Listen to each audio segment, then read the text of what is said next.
VP Sara Duterte, also flagged by House panel, former President Rodrigo Duterte, left, and Vice President Sara Duterte, official Facebook pages of Rodi Duterte and Inday Sara Duterte, Manila, Philippines. The sweeping report of the House Quad Committee also did not let Vice President Sara Duterte escape, as the panel also called for her father, former President Rodrigo Duterte, to be held liable for crimes against humanity for his vicious drug war. The Anti-Money Laundering Council, AMLC, was asked by the House panel to further investigate the alleged joint bank accounts of the former president and his daughter, VP Duterte, as alleged by former Senator Antonio Trillanes IV, containing funds coming from an alleged drug lord, Sammy Uy.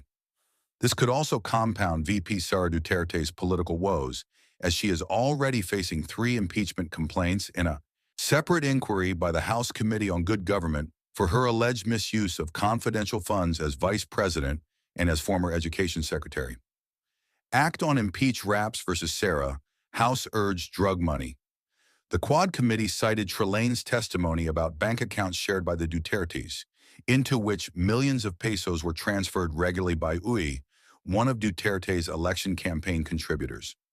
From 2011 to 2013 alone, Trillanes claimed that the Dutertes received more than 133 million, 14 owning, or 88 million, was transferred to Vice President Sara Duterte's account, 15.65 million to the former president, 41.2 million to Davao City Mayor Sebastian Duterte, and P42.6 million to Cielito Honeylet Abansenya.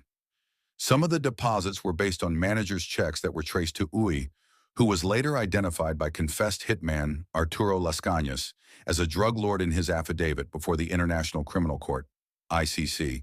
That's why we concluded that this war on drugs is fake to protect his syndicate, which includes former presidential economic advisor Michael Yang, Sammy Uy, and Charlie Tan, the former senator said during one of the Quad Committee's hearings.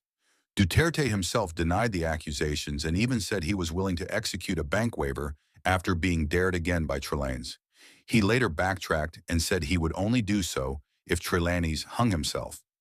Testifying before the House panel, Duterte also said that he would take full legal, moral responsibility for his administration's bloody war on drugs. Wider probe. The recommendations are all contained in the progress report submitted by the megapanel chaired by Surigao del Norte Rep. Robert Ace Barbers during Congress's last working day, December 18. Among others, the report said Duterte, along with his allies Senators Christopher